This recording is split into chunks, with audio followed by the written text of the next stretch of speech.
guys, it's your girl Victoria back to you with another review, this time reviewing The Love Experiment Season 1, Episode 1, called Welcome to the Love Experiment. So this is a completely new show on MTV. I feel like it's a mix between Are You the One type vibes and The Bachelor, but like with their own rules, okay? We doing all these new shows. We had a show last year. I did not like a episode by episode review. I did a season review. Love at First Light. Okay, I don't think they're coming back with a season 2. I feel like they're trying to figure out where they can make new shows and if it will stick. So clearly, Love at First Light didn't stick, and so now they're trying the Love Experiment. From based off the first episode, I feel like the Love Experiment will be better than Love at First Light. So we're going to have to see. So pretty much the Love Experiment is 3 women that are friends trying to navigate, find love between all these single men across the country. Now, I'm just glad it's not in Atlanta because I feel like all these shows are based in Atlanta. So these men are from all over the place, which is cool. But I'm just like, if we're not living in the same area, obviously there's going to be some type of conversation that needs to be had. If you live here and homeboy lives over there and, you know, not in the same state over there, like a different state over there, and y'all want to be together, so how's that gonna work? That's for them to figure out, not for me to figure, to think about. But it's a question that comes up in my head. But okay, so the guys come in the hall first. They have a hall. This is where the girls are going to deliberate what guys they want to choose to, go to the mixers, the speed dating, and solo dates with. So they get there first, and they have all these little type of pods with things behind them to kind of give them about their personality, as well as a tablet in front of them that will, say their name, age, all this stuff. So they have these earbuds in, so they can't hear what the girls are talking about. So then that way the girls can talk freely, do whatever they want, and say whatever they want. And, I'm pretty sure they're listening to music and whatnot. So, okay, cool. They take their positions. The women come in, and we have 3 ladies. We got Tamara, we have Mars, and we have Paige.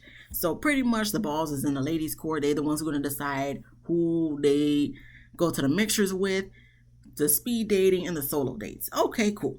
So now when they come in, they notice that all the men are fine. They go in, reading through their profiles and whatnot. And we even have a pair of twins on the show for the men. I'm just like, okay. This is not the first time something like this has happened, so I shouldn't be too surprised, but I'm just kind of like, interesting. So we get to where each woman can choose 3 men. I don't think it's up to 3 men. Like, they just have to choose 3 men they want to bring to the mixer and whatnot with. So Paige, she chooses Justin, Isaac, and Chris. Isaac gives me Corey vibes from Are You the One / The Challenge / Teen Mom Next Chapter. So, okay, that's fine. Tamara chooses Kenny, Jamal, and Mike. Now, Kenny, I'm just like, why you choose Kenny? Like, Kenny is one of those types you can see from a mile away. It's like he's there for a good time, not a long time. And if he's there for a long time, it seemed like it might be a toxic kind of long time. But okay, she chooses homeboy. I'm just like, you chose him even after he wouldn't take off his hat, after you asked him to take off his hat?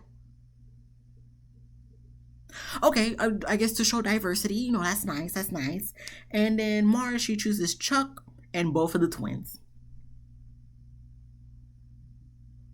Because I guess she liked the look of them, so she wants to see which one was more her type, I guess. So, okay, Mars, do your thing. So we get to the mixer. Now this is where all their choices come to talk with them for a little bit. Kenny's still sitting down, so Tamara goes to check on why he's still sitting down, or why he's sitting down, because everybody's standing up. He's the only one sitting down at the bar. He says, he's been standing up for a long time, and I guess his feet hurt and whatnot. Tamara was like, I've been standing up too. And he was like, kudos to you. Tamara, I hope that told you all you need to know. Okay, he didn't want to take off his hat. He's the only one sitting down, not trying to entertain you or talk to you because his feet hurt. So that should tell you, like, girl, don't even waste your time. Don't waste your time. So then after that, after the little mixer, we get to the speed dating. And there's nothing for me to really take. I'm just kind of observing the interactions with all the guys. And like I said, Kenny's just here for a good time, not a long time. He don't let Tamara know, but he lets us know in the confessional that, listen, his idea of a woman or whatever is kind of for him to know the woman so much that it's like he's not asking her where she want to go on dates. He already know where she want to go on dates, so he just gonna take her on a date to where she want to go, and even to the point he knows what she like, and he even gonna order the food for her.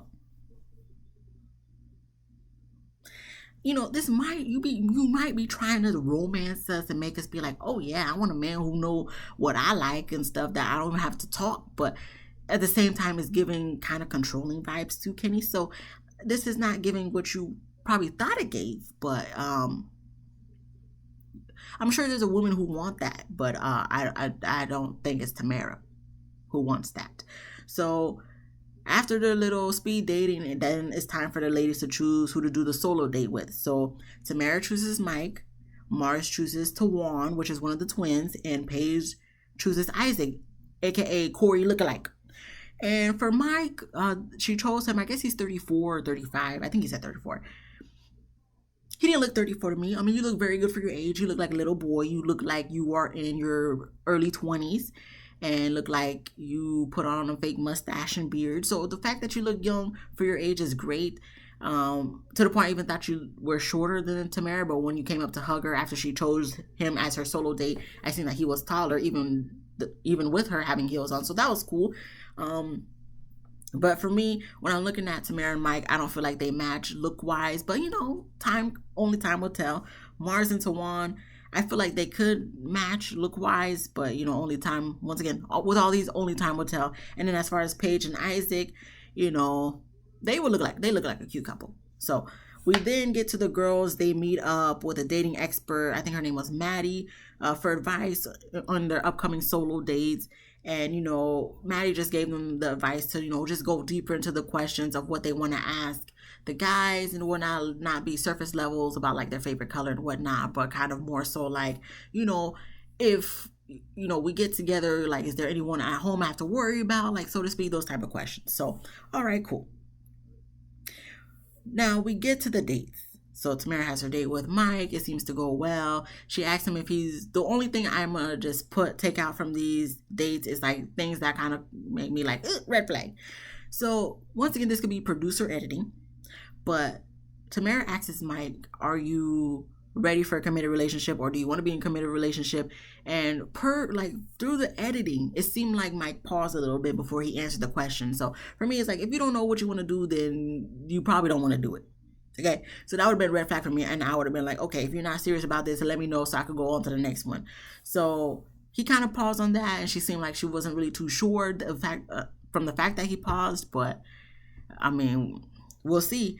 And then with Paige and Isaac, she asked him the question that Maddie suggested, like, do I have to worry about anyone back home?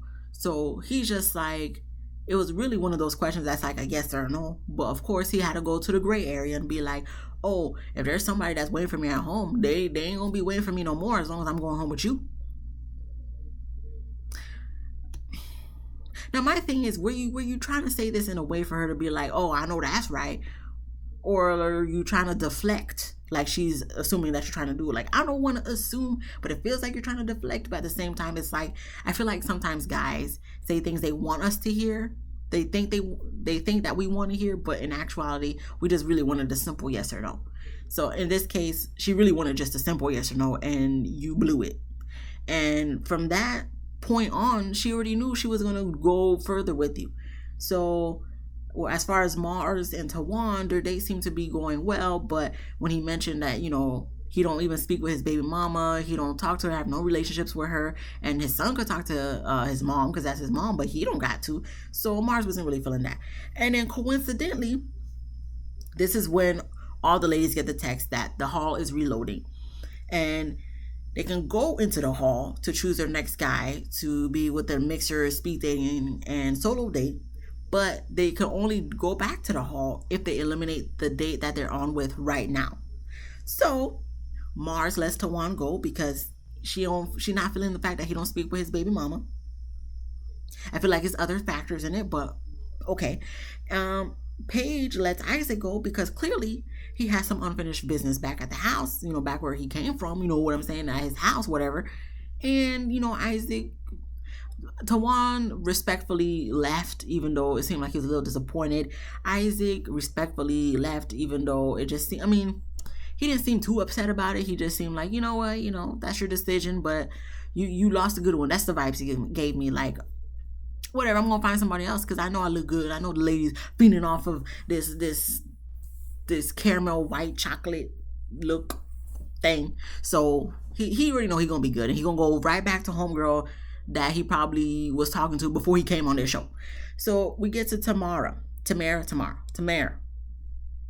And she don't know what she want to do. Okay, she likes Mike, and it seems like she wants to spend more time with him. But it's like the fact that she's getting this text, like, and she got a text that said she got 5 minutes to let them know the decision. So she goes to talk with the producers, and she's like, that's not enough time for her to decide if she wants to continue talking with somebody to see them again, or if she want to go back to the hall. So she's conflicted. So then that's when we end off with a to be continued. Now, I don't know if she's gonna let. I don't think she's gonna let Homeboy go, because I'm looking at the previews and it don't seem like he left. It looks like he's still there. So I think she's gonna stay and, you know, go on another date with Mike. So I mean, I think that's all there is to it. Ain't no suspense, really. You shouldn't have showed us the preview of the season, because we see Mike in the previews for this coming season. So therefore, ain't no really to be continued. Just go to the next episode. But that was the end of the episode. So ain't nothing to take from that. From the first episode, it seems cool, and I felt like it flowed nicely. It was a quick watch. Clearly, this I'm already done. It's only like 11 minutes of me explaining what done happened on the episode, and I'm gonna continue watching. I'm gonna continue reviewing, and if only one person watches this and likes the show too, then hey, my job has been completed. Because if I can kiki with someone, in my brain, we kikiing. When I'm doing these reviews, it's like I feel like I'm conversing with people. So the fact that you're watching and you to this point, I appreciate you. So that's it. I mean, nothing else to take from that other than, for this show, this episode, other than that. So if you like this video, please give me a thumbs up. If you laughed at least once, please subscribe. If you didn't laugh, come back next week. Hopefully I can make you laugh so you can subscribe. Comment down below what you thought about this episode. Be easy breezy and let me... I always get this mixed up when I try to go through my little end of the video spiel. Be easy breezy lemon squeezy, and I'll see you guys in the next one. Peace.